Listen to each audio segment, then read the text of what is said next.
Olá, uma boa noite para você. Seja muito bem-vinda a mais uma live. Eu sou Juliana Benevides, especialista em envelhecimento saudável, e todos os dias estou aqui nas minhas redes sociais trazendo informações para você que é idoso, você que é cuidador e você que é profissional de saúde, ou que não é profissional de saúde, mas atue com pessoas idosas, né? Nós temos aqui pedagogos, nós temos profissionais de diversas áreas, que não são áreas da saúde, mas que se interessam pelo trabalho junto a pessoas idosas. Então eu tenho aqui o meu Instagram, meu canal do YouTube, meu Facebook, lembrando que lá no meu canal do YouTube eu coloco todos os vídeos, todas as lives que eu faço, eu compartilho lá no meu canal do YouTube também. Então se você começou a me seguir agora, lembre-se que lá no YouTube eu tenho mais de 200 vídeos onde eu falo, onde eu ensino como cuidar de pessoas idosas, tá? Então se você é idoso, é profissional, é interessado nesse assunto, se inscreva lá no meu canal do YouTube, faça lá a sua playlist e assista os vídeos, porque realmente são muitos vídeos voltados para a discussão do cuidado da pessoa idosa, tá bom? Eu quero dar uma boa tarde, uma boa noite, né?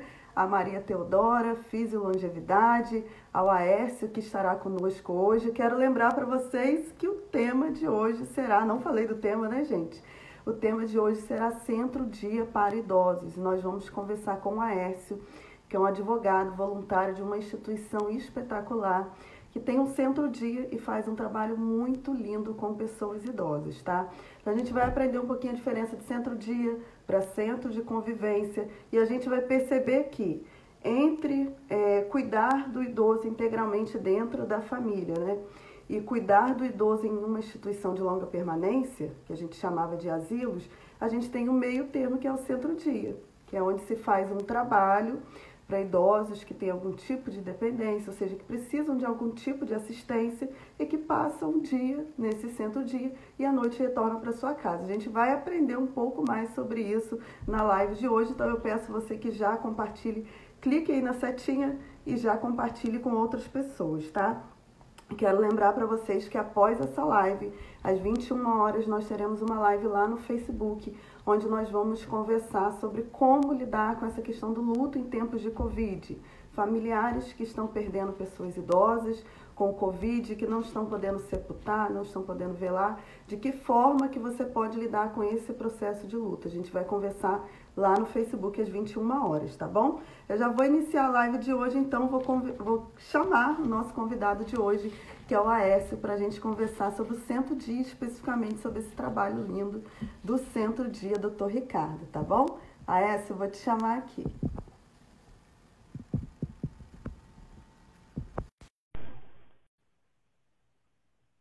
Boa noite, Maria. Seja bem-vinda.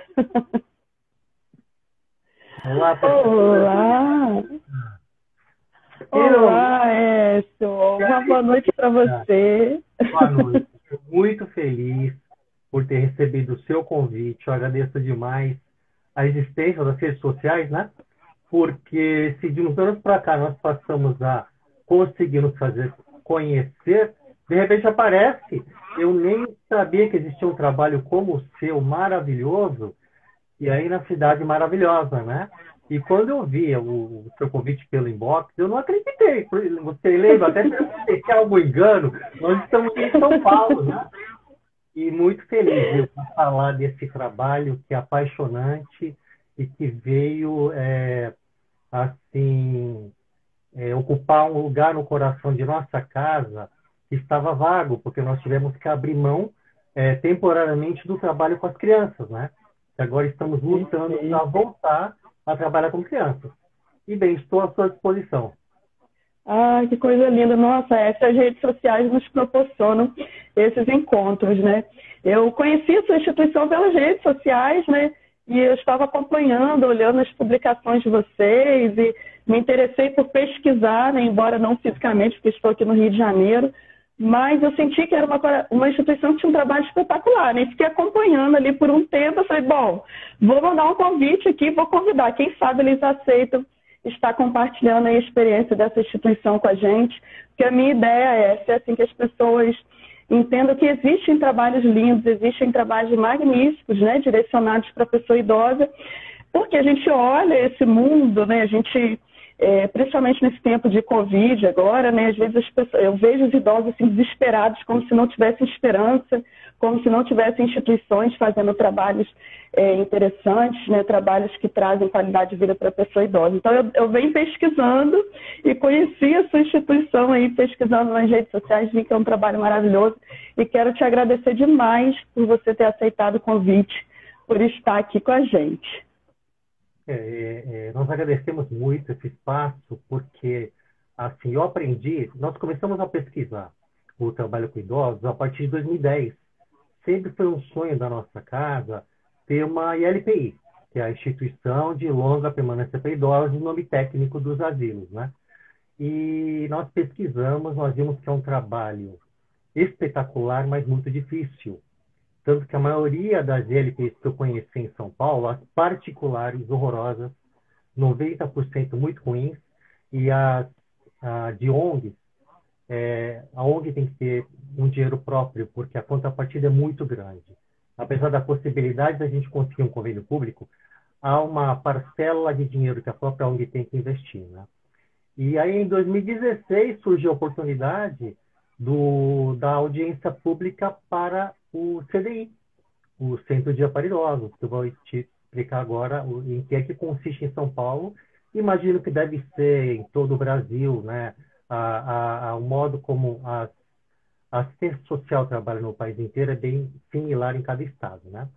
Então, surgiu uma audiência pública, nós disputamos, e aquela época, não sei se ainda hoje nós vencemos a audiência pública em 2016. Não tinha concorrência. Ninguém queria lidar com o idoso, tá? Porque idoso é o fim da vida, as pessoas não se interessam, as pessoas se afastam. Você é mestre, doutora nisso, você deve entender o que é o Brasil, né? Mas, quando nós fomos disputar, apareceram mais dois concorrentes, ONGs enormes. Eu falei, olha que azar, né? Estamos perdidos. Aí eu agradeço a gerontologia, foi um gerontólogo maravilhoso, o Henrique Salmazo, espero que ele esteja nos assistindo, eu agradeço ele o tempo todo. Por quê? Eu falei, como é que nós vamos fazer esse projeto para disputar esse edital, né? E nos indicaram o Henrique, ele era de um outro CDI, olha, um coração gigantesco. Ele me deu todas as orientações possíveis para fazer o projeto. Eu cheguei lá, foi a ONG X, não vou nem nominar as outras ONGs, né? Foram com uma equipe de técnicos, psiquiatras, psicólogos, gerentes. A outra ligada à igreja também. E eu fui sozinho, né? E eu sou advogado, sou gerontólogo, uma profissão que eu nem sabia que existia. Agora eu sei, valorizo. Um dia eu espero fazer uma pós em gerontologia, né? Para entender a fundo o que eu aprendi na prática, né? Eu saí chorando da audiência pública, porque eu falei, não tem como, não vai dar, né? E as técnicas da secretaria de assistência social, que gostam muito da gente, a nossa ONG tem 57 anos, elas nos conhecem pelo trabalho com as crianças. E elas falaram, Aécio, fica calmo, né? Vamos esperar o resultado, né? E foi um presente de Natal. Dia 23 de dezembro saiu no Diário Oficial que nós fomos escolhidos. Nossa, esse foi o primeiro gerontólogo que eu conheci, né? E se não fosse ele, a gente não ia conseguir. E a segunda gerontóloga, espero que você também conheça, que é a Estela Ribeiro. Nós fomos o primeiro CDI de São Paulo a ter uma gerente gerontóloga.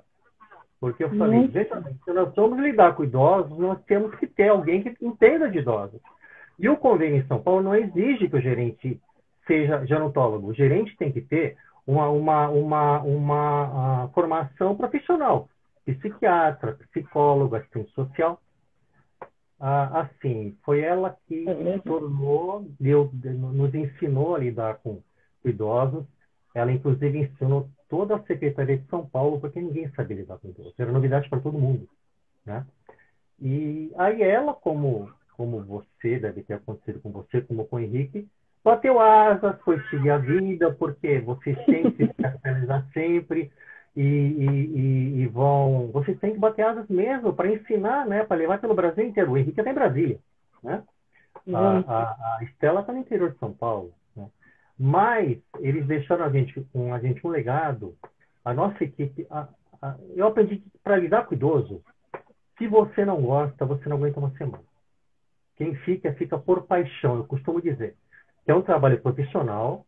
Eu sou voluntário, nós todos somos voluntários, mas como é um convênio público, a equipe técnica, os funcionários são todos contratados pela CLT.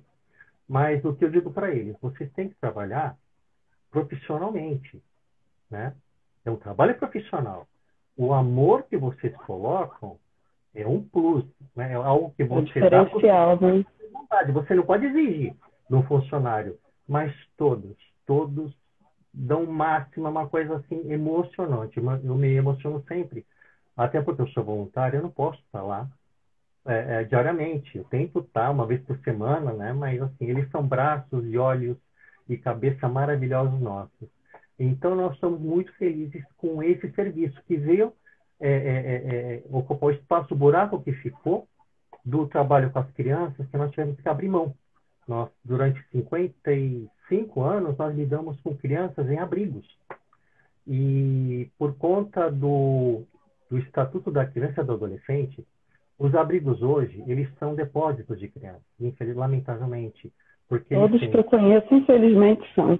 Desde aquele bebê que acabou de ser abandonado na maternidade, até aquele adolescente de 17 anos, 11 meses e 15 dias, eles mandam para um abrigo. Então, emocionalmente, nós estamos estraçalhados, porque a gente não conseguia mais fazer um trabalho de qualidade. Aí, em 2016, nós começamos o CDI, que foi apaixonante. A gente sabia que ia aplacar, né, a nossa vontade de ajuda ao próximo, mas correspondeu assim muito mais do que a gente esperava. E em 2018, quando o poder público nos encaminhou um adolescente de 17 anos, 11 meses e 15 dias, ele ia fazer 18 anos em 15 dias. E ele surtou. Quase mata uma funcionária. Nós abrimos mão, foi uma decisão muito difícil, mas nós rescindimos o convênio. E agora que conseguimos nos reerguer, porque foi uma rescisão trabalhista de 20 funcionários, altíssima, agora nós estamos nos preparando para o convênio do CCA, Centro para Criança e Adolescente. É o contraturno para crianças de 6 a 14 anos em situação de vulnerabilidade e risco social. Elas não moram com a gente, mas é como o CDI. Elas passam meio-dia com a gente. E hoje, verdade. Eu estou me alongando, eu gosto muito de falar. Não, eu estou adorando. eu achei super interessante esse giro que vocês fizeram aí de 180 graus, né? Sair de um trabalho com crianças e agora está trabalhando com pessoas idosas, né? E realmente o diferencial e não digo a dificuldade, né? Mas assim, o quanto de demandas que surgem quando a gente decide trabalhar com o idoso, né? De profissionais qualificados, como você falou, a gente tem a questão da tipificação, né, dos serviços socioassistenciais, então tem que ter profissionais ali direcionando para seguir todas aquelas normas públicas, né? E tem que seguir para ter essas instituições. E vocês estão, assim, de parabéns pelo trabalho que vocês estão fazendo. Eu queria só voltar um pouquinho a essa, porque a gente não te apresentei direito, pedi para você se apresentar e falar um pouquinho essa questão que o Centro DIA, Dr. Ricardo, ele faz parte de um complexo maior, não é isso? Meu nome é Aércio Sugimoto, eu sou advogado, eu sou editor jurídico do Grupo GEM, Grupo Editorial Nacional, cuja sede é no Rio de Janeiro, e temos uma seção em São Paulo, né? E nas horas não tão vagas, há 35 anos, eu sou voluntário do CACS, o Complexo Assistencial Carbar-Schutel. Nós temos hoje, a nossa sede própria, nós temos quase 5 mil metros quadrados de área construída. É muito grande. E nós temos espaço para pelo menos 3 serviços. O nosso sonho, além do CDI, é conseguir o CCA, que é o Centro para Criança e Adolescente, e nós temos espaço também para uma creche para pelo menos 200 crianças. Então, é muito grande. E, assim, uma vantagem que nós temos é que nós somos uma ONG que tem um imóvel próprio. As ONGs hoje, né, quem tenta fazer o bem, o grande problema é conseguir espaço, conseguir dinheiro para pagar o aluguel para conseguir começar a trabalhar. E nós, esse trabalho de formiguinha, os fundadores ainda são vivos, é o senhor Alberto Donizeral da Glaser, há 57 anos, inspirado por Kai Barschuttel. Quem é espírita conhece esse nome, o bandeirante do espiritismo, né? Uhum. Eles começaram o trabalho para crianças carentes, né? E hoje, o nosso sonho é assim, ninguém esperava essa pandemia, né? Arrasar o mundo, mas nós esperamos adentrar 2021, pelo menos com o CCA implantado. Bom, é uma organização filantrópica, sem fins lucrativos. O que é que nos sustenta? Se não fosse convênio público, e para aquelas pessoas que criticam o poder público, as ONGs e os convênios, nós somos um país de pessoas honestas, por incrível que pareça. Mais pessoas honestas do que pessoas desonestas, que parece. Então, a maioria das ONGs são honestas. O serviço social dos estados são muito bons, são muito bem montados. E só que assim, há que se conhecer as ONGs que você vai ajudar, se você quer ajudar, e ajudar alguém. Então, nós sobrevivemos com o convênio público que nos reembolsa 70% das despesas. O CDI representa para a gente uma despesa mensal de 100 a 110 mil reais. O convênio público nos paga 80 mil reais, reembolsa. 80 mil reais e paga 22 funcionários, nós temos a nossa gerente, psicólogo, assistente social, nutricionista, enfermeiro, 10 cuidadores, cozinheira, 4 operacionais. Isso tudo para quê? Para nós cuidarmos de 30 idosos que têm algum tipo de necessidade, deveriam ter um cuidador em tempo integral em casa, não tem, ou pela miserabilidade, falta de condições da família, ou por não ter ninguém. Então, pela triagem feita pela Secretaria de Assistência Social, ninguém pode chegar na porta e dizer, olha, você pode internar meu pai, meu avô? Não, não é assim. Pela triagem da Secretaria, são encaminhados para a gente os idosos que precisam mesmo, mais necessitados. O que acontece? Nós vamos buscá-los de segunda a sexta-feira, na casa deles. O serviço funciona das 7 da manhã... Vocês buscam ainda. Vocês buscam, levam. Porque assim, como você falou na sua introdução, em São Paulo nós temos 3 níveis de serviço para idosos. O da assistência social. O NCI, que é o Núcleo de Convivência para Idosos, é como se fosse, falando assim, simbolicamente, uma creche para idosos. Os idosos que têm autonomia, eles vão sozinhos, né? Algum familiar leva. Então, eles vão para ter algum curso, uma atividade, dança, canto, artesanato. Isso é NCI. No meio, CDI, Centro Dia para Idosos. Os idosos que não têm autonomia, não conseguem vir sozinhos. E precisariam ter alguém do lado deles para ajudar numa alimentação, ajudar num banho, olhar por eles. E o nível mais difícil é o ILPI, né? O Instituto de Longa Permanência para Idosos, que é aquele que já não tem autonomia nenhuma, ele já é até afastado da família. Eu aprendi com vocês, os gerontólogos, que o CDI, nós estamos adiando a ida daquele idoso para o ILPI, né? E nós estamos dando oportunidades para que ele volte à família. Por quê? Quando é que esses 30 idosos, nós temos hoje uma fila de espera, deve estar em torno de 10 idosos. Como é que abre vaga? Abre vaga quando aquele idoso ele recebeu alta. O que é alta? A gente vê que ele não precisa mais da gente, né? Por quê? A gente vai buscá-los. Eles chegam, tomam um banho, um café da manhã. De manhã tem uma atividade que pode ser jardinagem, pode ser bordado, pode ser tai chi chuan, almoço. À tarde tem um lanchinho, uma outra atividade à tarde, que pode ser dança para a terceira idade, até capoeira nós temos. Então, muitas atividades, e isso tudo por conta da nossa equipe técnica, que é maravilhosa. Aí lá pelas 5 da tarde, nós damos ainda mais um lanche mais reforçado, que geralmente é o jantar deles, e começamos a levá-los para casa. Às 7, as vans vão buscá-los, eles chegam todos lá pelas 9 horas. Às 5, começamos a levá-los para casa. Né? E qual que é o problema hoje? Nós não temos veículo próprio. Só de aluguel das vans, nós pagamos 12 mil reais. Então, desse convênio de 80 mil reais, 12 mil já vão para as vans. Então, essa é uma campanha que nós precisamos.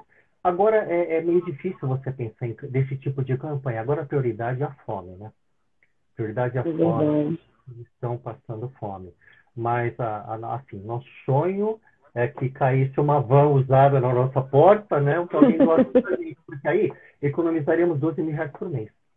Verdade. E é um serviço que, na verdade, por mais que nesse momento seja difícil, né, a gente tem que estar levando isso à frente, pedindo a contribuição das pessoas, porque o que mais vai acontecer agora, após passar esse período de pandemia, é as famílias com necessidade de um local como centro de convivência de vocês, né, que vai poder acolher esse idoso, o idoso vai poder fazer algum tipo de atividade, inclusive até na questão da própria fome mesmo, né, que a gente sabe que o foco, óbvio, né, do centro não é só a questão da alimentação, é um conjunto de atividades que são feitas, né, mas até nesse ponto, porque famílias, enfim, que vão perder empregos agora, que vão ter muito mais dificuldade do que já tinham para continuar cuidando dos seus idosos, né.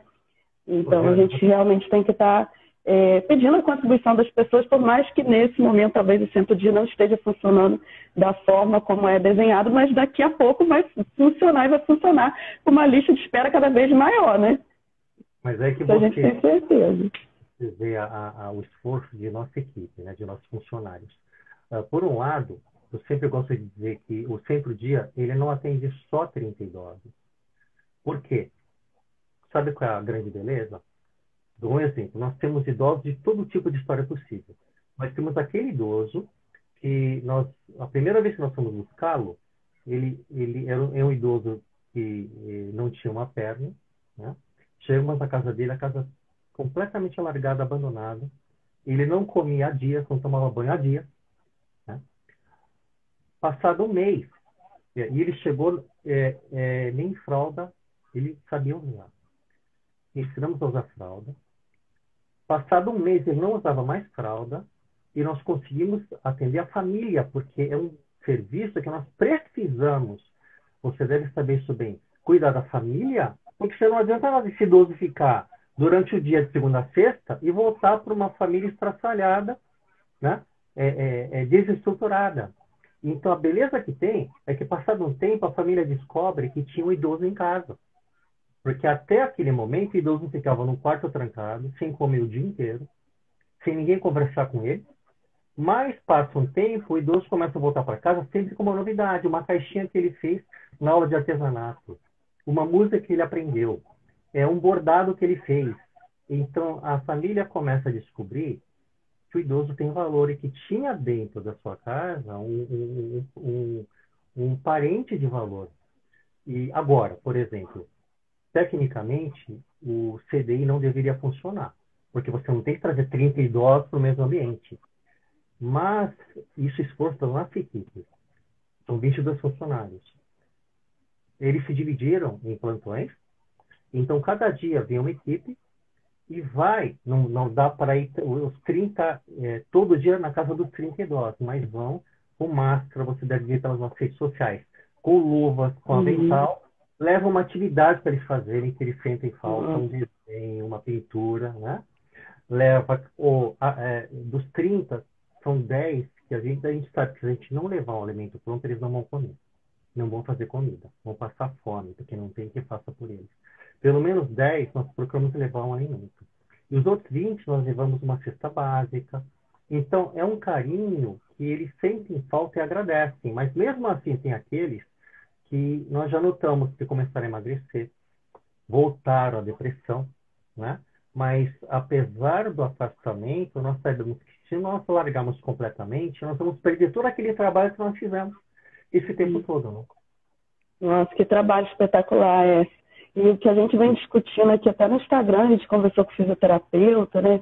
Os educadores físicos, psicólogos também, justamente esse ponto que você bateu agora. O que está acontecendo nesse período de isolamento? Muitas vezes os serviços param e o idoso ele retorna, fica na sua residência sem ter nenhum tipo de apoio. Seja apoio público, né? Seja apoio das instituições privadas, né? Às quais ele estava vinculado. E aí o que a gente vem batendo na tecla é que todos os dias, a gente tem que se adaptar, a gente tem que pensar formas de continuar mantendo esse vínculo com o idoso. Porque se ele continua, se ele fica isolado, e a gente sabe que esse período de pandemia já está sendo um período longo, né? Se ele fica isolado, muitas vezes no caso da sua instituição, de algumas instituições que a gente conhece, justamente o trabalho é voltado para idosos que estão em uma situação de vulnerabilidade social, né? E aí tem a questão da dificuldade financeira, tem a questão dos familiares que têm que trabalhar e esse idoso vai ficar em casa sozinho. Então a gente tem que continuar fortalecendo esse vínculo e criando estratégias, né? Como vocês estão criando aí para manter esse tipo de trabalho e não perder o vínculo com o idoso.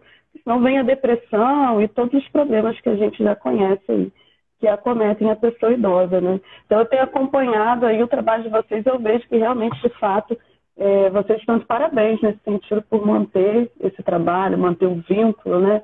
Porque vem aquilo que você falou anteriormente também, né, Aécio, que é a questão do compromisso que a gente tem, né? Quando você começa a trabalhar com o idoso e você coloca o seu afeto no seu trabalho, você desenvolve também a questão do seu compromisso também por amor, carinho, e que muitas vezes vai além da questão técnica, né? Eu acho que é essencial para quem trabalha com idoso. Verdade. Né? Aécio, eu queria que você falasse um pouquinho mais para a gente. Você citou, né, a questão do trabalho que é feito, dos profissionais, mas eu vi que vocês fazem também alguns eventos, né? Vi que tem alguns trabalhos que vocês fazem em relação também à questão cognitiva. Eu acho que faz algum tipo de trabalho de reabilitação também, não é verdade? Olha, nós temos 2 idosos que, cada um ao seu tempo, perderam a visão de uns anos para cá. Então, esse é um trabalho muito bonito que eu acompanhei, porque ao mesmo tempo que as técnicas atendem o lado psicológico, emocional, elas têm um deles que elas até começaram a ensinar o braille, né? A conseguir ler, a conseguir lidar com a cegueira, né? E você deve ter acompanhado aqueles exercícios que eles fazem de tempos em tempos, de atividades com os músculos musculares, com as mãos, de desenho, né? E, assim, até eu esqueci de trazer para você, mas eles têm um quadro que eles renovam uma vez por mês. Você vê, assim, na porta, dos 20 dias da semana, né? De segunda a sexta, todo mês é renovado. Todas as atividades. Então, a alegria com que os idosos vêm... e outra coisa. No começo, eu não entendia por quê. O convênio proíbe que nós tenhamos cama no serviço. Mas por que não pode ter cama, né? Porque se o idoso chega no serviço e encontra uma cama, ele acha que foi enganado.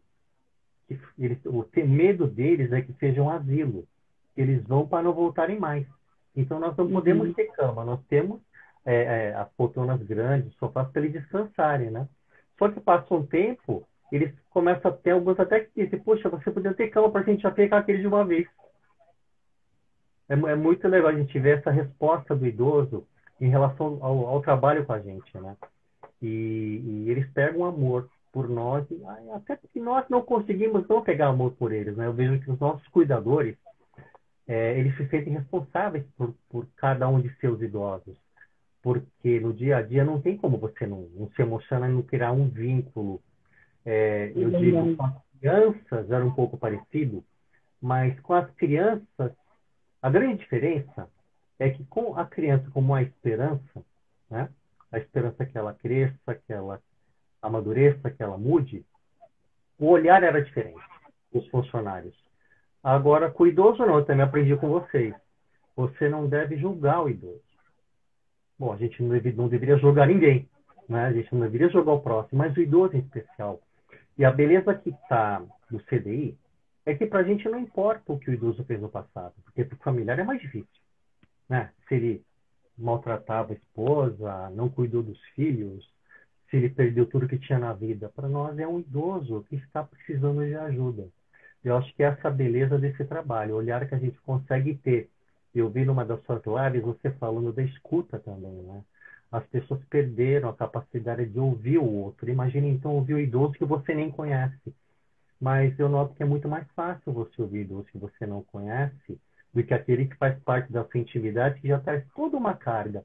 Então o CDI também acaba sendo um aprendizado para a gente de convívio com o idoso, para a gente trazer para dentro de casa. Porque eu penso assim, se eu consigo lá no CDI olhar aquele idoso que eu não conheço com carinho, com amor, me preocupar com ele, eu sou obrigado a fazer isso com meu pai, com minha mãe, com meu avô que está em casa, que às vezes tem dificuldade, né? Porque a gente É traz verdade. mágoas do passado, né? A gente traz dores, né? Então é isso. É verdade. Eu digo que depois que eu comecei a trabalhar com pessoas idosas, a minha vida assim, ela mudou completamente. Eu fiz uma revisão assim total, justamente por conta disso que você falou, né? Quando você trabalha com idosos, você olha a vulnerabilidade do outro, você olha a história do outro, a história desse idoso, né, a relação dele com a família e tal. Você começa a refletir aquilo na sua vida, aí você começa a olhar para a sua história, né? Como é a minha relação com os meus pais, minha relação com os meus avós, e às vezes a gente escuta as histórias dos idosos também, os arrependimentos, né? E aí a gente começa a pensar, pô, será que eu estou no caminho certo da minha vida? Será que eu estou buscando me realizar? Eu estou deixando passar o tempo, daqui a pouco vou ter 70, 80 anos e vou estar aqui reclamando das coisas que eu não vivi. Então, a todo momento, nós que trabalhamos com pessoas idosas, estamos sempre fazendo essa revisão, né? Essa transformação aí na nossa vida, e sempre no sentido positivo, né? Eu queria reforçar aqui para a galera, então, gente, a gente está falando aqui, para quem chegou depois um pouquinho, né? A gente tem a diferença, então, do centro de convivência, né? O centro de convivência é para pessoas idosos autônomos, idosos que têm condições de ir para uma instituição, fazer uma atividade cultural, enfim, fazer exercícios cognitivos, conviver ali com outros idosos. O centro-dia já é uma outra proposta, como a S falou. Então, o trabalho que eles fazem lá no centro-dia do Dr. Ricardo, ele é voltado justamente para idosos que têm algum tipo de dependência, ou seja, que têm algum tipo de dificuldade no sentido físico, né, a S? E que não pode frequentar ir para uma instituição, de repente, sozinho, ou ficar em casa sozinho, precisa do auxílio de alguém. A família muitas vezes não tem condições de oferecer esse auxílio de forma integral. Então, passa pela secretaria, né, pela Secretaria de Assistência, daí que faz essa seleção para ver quais são os idosos que vão entrar, de fato, no centro-dia do Dr. Ricardo, né? Exatamente, porque é aquela questão social, né? E a Uhum. questão da gravidade do que o idoso tem. Nós temos idosos com Alzheimer, em vários níveis. Nós temos idosos com necessidades especiais, cadeirantes, com deficiência visual. Nós temos idosos que passaram e passam por abuso familiar, né? Então, ou a comunidade denuncia, ou alguém denuncia. Então, a secretaria encaminha para a gente. Então, o nosso olhar diário é importante, porque nós conseguimos detectar se o idoso está sofrendo algum tipo de abuso físico, psicológico, emocional. É interessante, nós temos um caso que a mãe e a filha estão doentes. A mãe tem 95 anos, a filha tem 80 anos, e outro caso também de irmãos que estão com a gente, e eles, como é que eu diria? Eles se abusam mutuamente, né? Se batem em casa, né? Então, com a gente isso acaba sendo atenuado. Nós conseguimos, até com a nossa fala, aí eu trabalho com a nossa psicóloga, nossa assistente social, agora nós temos um psicólogo, né? Lidando diariamente com isso. É um universo muito rico, eu diria não de riqueza, valor, mas múltiplo, né? E assim, que eu costumo dizer também para as pessoas, nós chegaremos a idosos e lembremos, né, que sem querer nós somos preconceituosos com idosos. E um dia nós sofreremos preconceito também. Os idosos fazem parte das minorias desse país, das tantas minorias desse país, que não são respeitadas, que não são cuidadas, né, que não têm um olhar especial. Então, nós somos uma cultura que não ensina os filhos a olhar para o idoso, a olhar para o especial, a olhar para o pobre, para o miserável, um olhar para o próximo, né? Nós somos ainda um país que nós estamos, né, na adolescência, como um país, como adolescentes, nós só olhamos para o próprio umbigo. Mas eu acho que com essa pandemia, principalmente, não digo que vai ocorrer, eu duvido de uma mudança completa e maravilhosa no mundo, mas é uma oportunidade para as pessoas mudarem e enxergarem que há muito mais do que o próprio umbigo. Normalmente num país de tanto desnível social, né? É verdade. Infelizmente, vamos aprender aí, perdendo vidas, né? Mas eu creio muito nesse processo, sabe? Que nós estamos entrando agora de que as pessoas vão refletir, vão realmente aprender a valorizar os seus idosos, né? Até olhando essa perda tão grande que nós estamos tendo, enfrentando agora uma perda grande de pessoas idosas, eu vejo pelo menos aqui no movimento, né, da minha cidade, de pessoas mais próximas, os amigos, né, que não valorizavam tanto os pais, não valorizavam tanto os avós, e de repente, do nada, de uma semana para outra, perdem, né? Perdem o pai, perdem o avô, perdem a avó.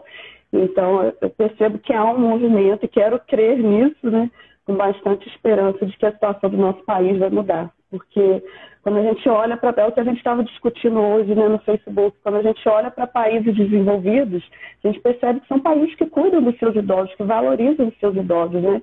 E no Brasil, infelizmente, a nossa cultura é uma cultura muito individualista, que ainda olha para o idoso como uma pessoa que não produz, como uma pessoa que não tem algo para trazer, para contribuir, e a gente não olha nem a história do idoso, do quanto que ele já contribuiu, nem do quanto que ele continua contribuindo, né? No Brasil, já tem pesquisas falando que 50% das famílias são chefiadas por pessoa idosa, ou seja, a renda dessas famílias vem da renda das pessoas idosas, né? E a gente fala como se só o idoso dependesse da família, né? É verdade. Agora, é importante eu colocar também que, assim, como nas nossas redes sociais, nós falamos muito dos idosos, mas o CAC momentaneamente só lida com idosos, né? O nosso ideal é lidar com todas o próximo em necessidade,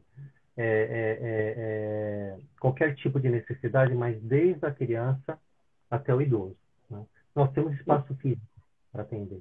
Então, momentaneamente, a gente só fala de idosos porque, além de ser a paixão, é o que nós temos agora, mas nós estamos lutando para que logo comecemos a falar também de crianças. Eu acho lindo isso, né? Porque, na verdade, se nós tivéssemos investimento aí em todas as gerações, né? E se a gente começasse esse investimento com as crianças, nós não teríamos idosos em todos os sentidos, com tantos problemas de saúde, com tantas necessidades, com tantas carências, né? Seja educacionais, sociais, carências de saúde. Então, realmente, o investimento da gente tem que começar lá na infância, né? Para que a gente consiga, de fato, mudar o país e mudar essa cultura aí também, de desrespeito, infelizmente, à pessoa idosa, para que a gente aprenda a lidar com os nossos idosos. Marinês colocou, até aqui no Marinês, um comentário que a gente tem que aprender já também lá nas escolas, né? Lá nas instituições, nos grupos que vão trabalhar com pessoas idosas. Eu acho que vocês vão conseguir fazer isso de uma forma muito linda, está suprindo as necessidades dessas crianças e, ao mesmo tempo, trazer essa discussão de envelhecimento também para as crianças que vão estar com vocês nesse complexo, né? Trazer essa interação, de repente, das crianças com os idosos. Eu tenho certeza que vai ser um trabalho espetacular. Nós chegamos a conseguir fazer interação porque houve alguns meses em que nós ainda tínhamos um abrigo, né? E tínhamos o CDI. Então, em alguns momentos, nós fazíamos que a interação ocorresse. Era maravilhoso olhar. Era muito, muito bom. E nós pretendemos voltar a propiciar esse convívio. Eu só queria te dar alguns números. Nós tínhamos o abrigo de idosos, o abrigo de crianças e adolescentes até 2018. Nesses 56 anos, nós acolhemos 920 crianças. Passaram pela casa. Tá? E antigamente ainda existia a adoção internacional, que apesar do que as fake news de antigamente diziam, não existia tráfico de órgãos nem nada, eram adoções corretas e sérias. Então nós temos afilhados nos Estados Unidos, em toda a Europa. Hoje ainda eu recebi um e-mail de um pai italiano que adotou 2 irmãos. Ele até hoje ajuda a gente mensalmente com uma doação. E idosos nós temos desde 2016. Nós atendemos até hoje mais de 100 idosos, entendendo que temos 30 vagas, mas que elas vão se renovando quando algum idoso recebe alta, porque já não precisa, ou quando algum idoso morre, que infelizmente acontece. E o CCA, que é o Centro para Criança e Adolescente, nós temos espaço, então vamos começar agora a reforma, que era o espaço que tinha um abrigo, né? Nós conseguimos um projeto que a FAO Social fez para a gente, a Faculdade de Arquitetura e Urbanismo da USP, também foi um edital que nós ganhamos lá, Eles fizeram um projeto maravilhoso de reforma do prédio que era do abrigo, que vai ser um CCA para 120 crianças, de 6 a 14 anos. Tá? Então, Muito interessante. nosso foco hoje é criança e idoso. Temos espaço, estamos fazendo a reforma para começar a acolher crianças, é claro, dependendo do convênio público, mas sabemos que logo vai surgir um edital, porque tinha um CCA no nosso bairro, mas ele foi fechado porque a ONG não era boa. Porque o que é o CCA? A ONG ela tem que propiciar atividades que as crianças queiram vir para o CCA. Elas não são obrigadas. Então, se a ONG é fraca, a criança não vai lá, né? Seja esportes, artesanato, línguas, capoeira, música, dança.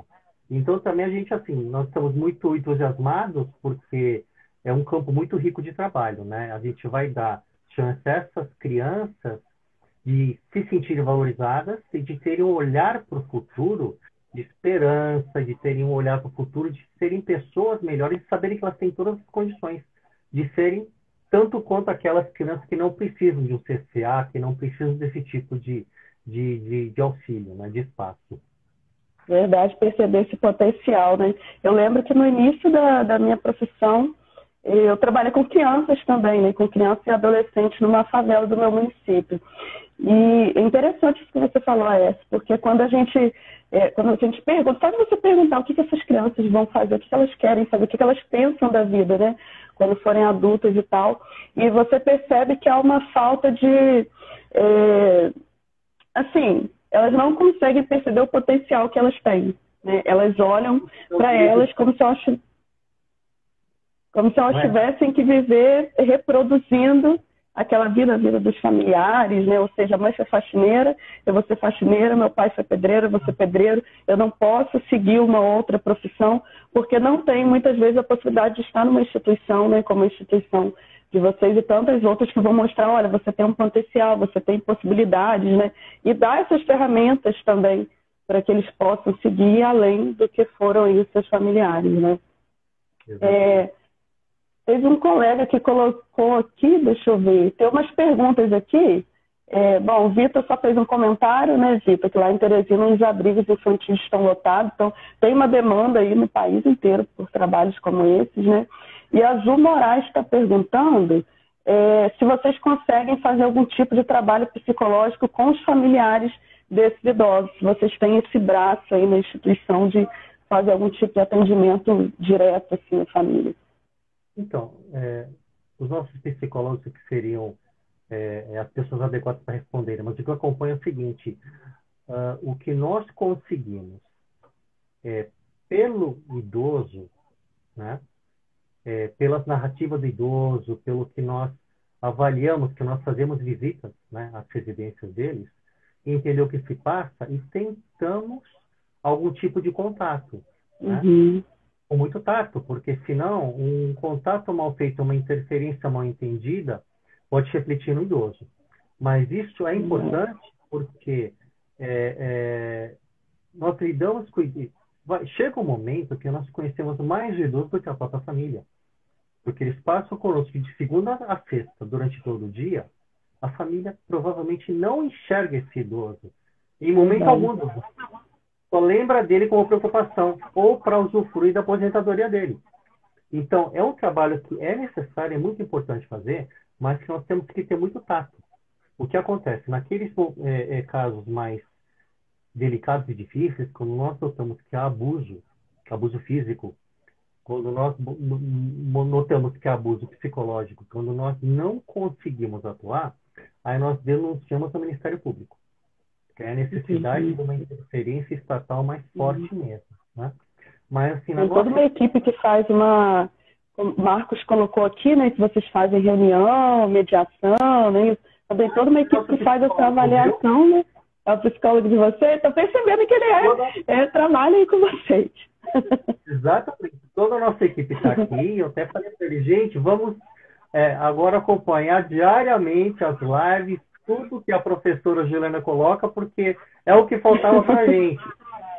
E, professora, assim, eu até queria entender se esse seu trabalho é pioneiro, se existe mais profissionais como você, porque para a gente está sendo uma maravilha, muito. É uma troca que a gente precisa, que eu imagino que eles até tenham com as equipes dos outros CCAs, mas assim, vindo de uma gerontóloga, né, eu acho que é uma troca muito valiosa, muito interessante. É verdade. Eu comecei esse trabalho, resumidamente aqui, para eu te dar um tempo para você falar como que a gente pode colaborar aqui com a instituição, mas eu comecei esse trabalho há mais ou menos um ano, um pouquinho, né? Eu era servidora, saí agora há pouco tempo da Universidade Federal, aqui da Universidade Federal Fluminense, e aí eu trabalhei durante 8 anos com pessoas idosas nessa universidade, e depois de um período eu me tiraram do setor de idosos, eu não trabalhava mais com idosos, né? Trabalhava com uma universidade para terceira idade, e aí me colocaram para trabalhar com jovens, né? E aí eu falei assim, nossa, não é para isso que eu nasci. E aí foi quando surgiu um colega meu que já trabalhava com redes sociais com outros temas, ele trabalha com diabetes. Ele falou, olha, por que você não vai para a rede social e começa a compartilhar seus conhecimentos lá? Aí eu falei, não, eu tenho vergonha, né? Vou fazer o quê? Em Facebook, Instagram, não vai, você não gosta de trabalhar com idosos e outra. Né? Se você trabalha hoje com 200 idosos, você vai para a rede social, você vai ajudar muito mais. Aí quando ele falou que eu falei, é verdade, se hoje presencialmente eu ajudo 200, né? Com a rede social eu vou poder expandir isso e ajudar muito mais idosos. E aí comecei esse trabalho no Instagram, é um trabalho que, com lives que eu estou começando há pouco tempo, mas no Face eu já faço há mais ou menos um ano e meio, que eu faço lives quase todos os dias lá, trazendo informações para cuidadores, né, para profissionais. E é um trabalho que eu faço também muito de coração, né? Como vocês fazem, o trabalho voluntário de vocês. Eu, todos os dias, quando eu separo meu tempo para fazer live, se bater alguém na minha porta, que é essa, não vou atender, porque é hora de live. Então, é um compromisso que eu criei com a população idosa, que faz, assim, todo sentido na minha vida. E, sim, eu fico muito feliz como vocês aí no trabalho de vocês, né? Contribuindo diretamente com os idosos, eu também nas minhas redes sociais. É o maior prazer da minha vida estar aqui compartilhando conhecimento.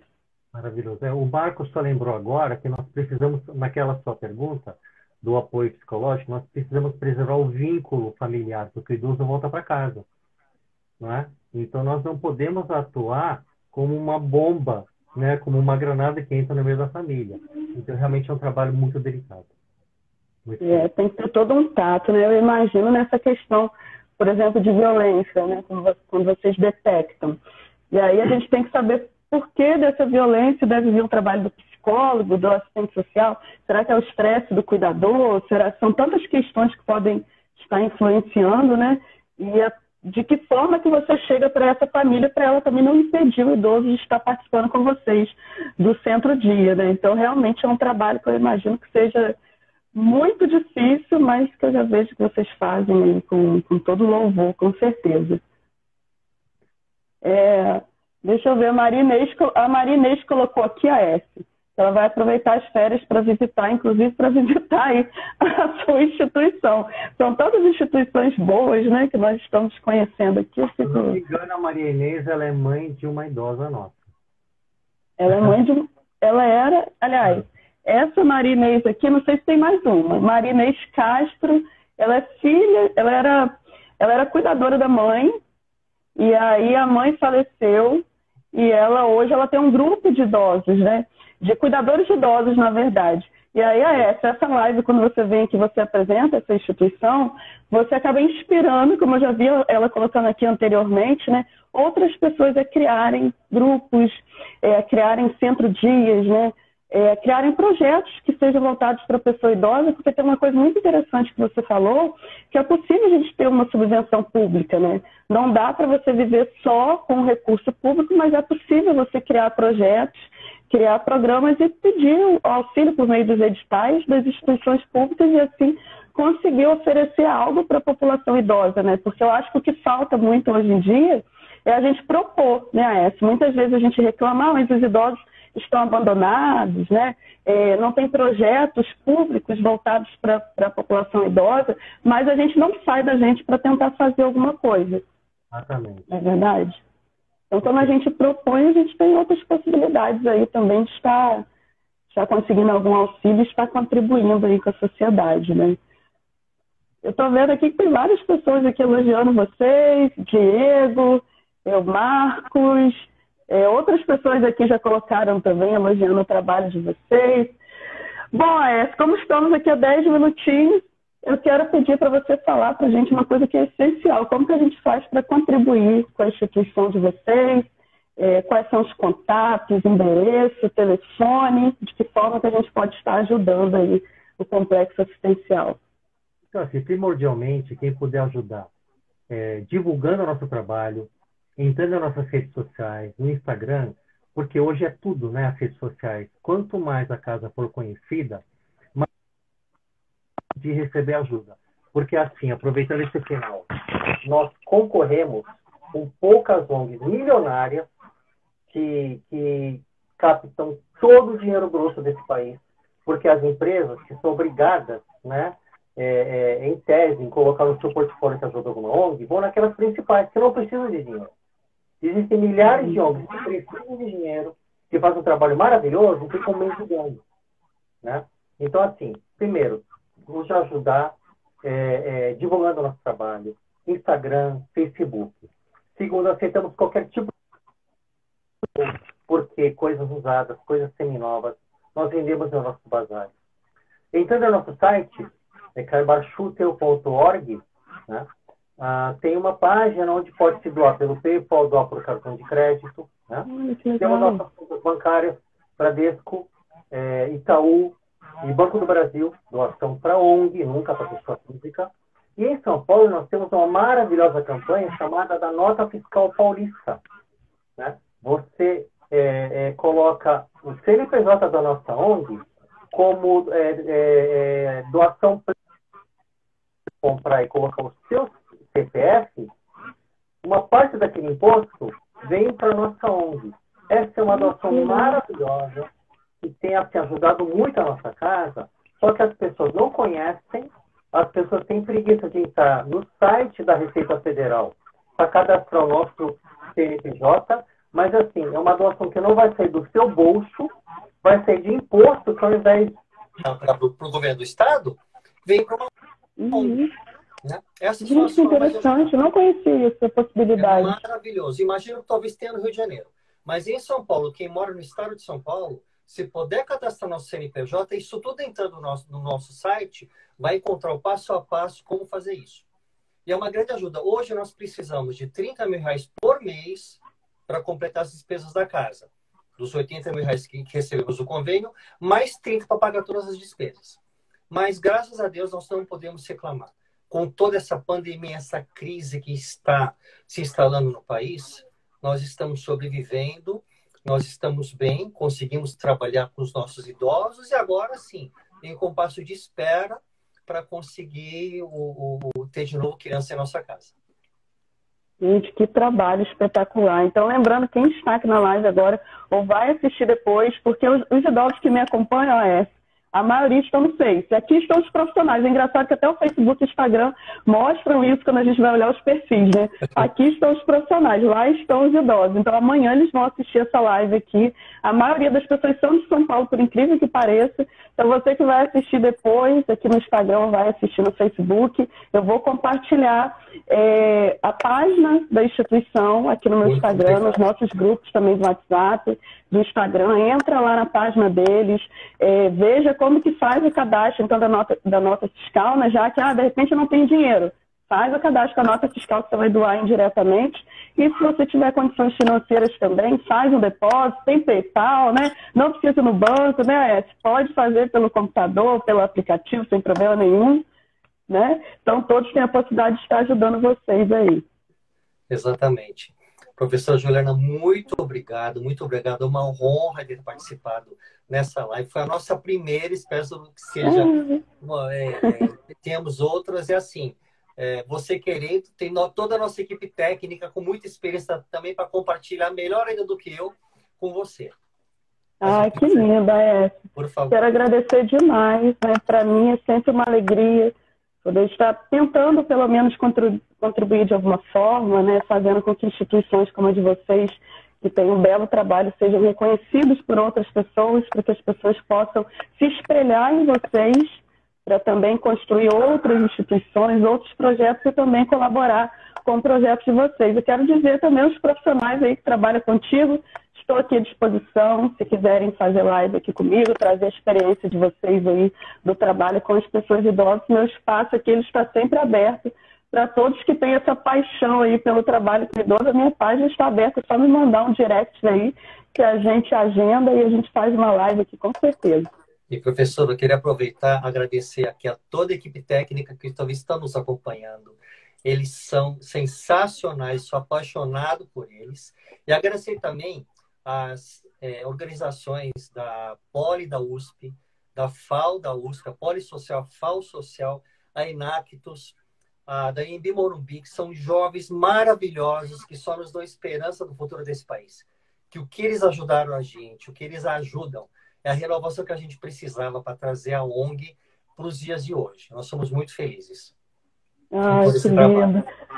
Eu também parabéns, então, para as instituições aí que foram citadas, os profissionais que estão aqui presentes. Gratidão pela presença de vocês, meus seguidores também. Quero lembrar também para todos que agora às 21 horas, hoje eu falei um dobradinho de live, né? Às 21 horas a gente vai ter live agora no Facebook. Eu vou ensinar algumas estratégias, né, para os familiares que infelizmente estão perdendo idosos durante essa pandemia com o Covid, tá? A gente sabe das dificuldades, familiares não podem velar, né, por conta dessa situação, e aí de que forma lidar com o luto. A gente vai conversar sobre isso no Facebook daqui a pouquinho, então quem estiver interessado, terminou a live aqui, só partir lá para o Facebook às 21 horas, tá bom? Aécio, meu querido, muito obrigada pela sua presença. Fiquei mais apaixonada ainda pela instituição de vocês. Pode ter certeza que assim que passar esse período de pandemia, quando eu der um pulinho em São Paulo, eu vou aí conhecer o trabalho de vocês pessoalmente. Muito obrigado, viu? Obrigado mesmo. Tá bom? Um forte abraço para todos, então. Tchau. Tchau, tchau.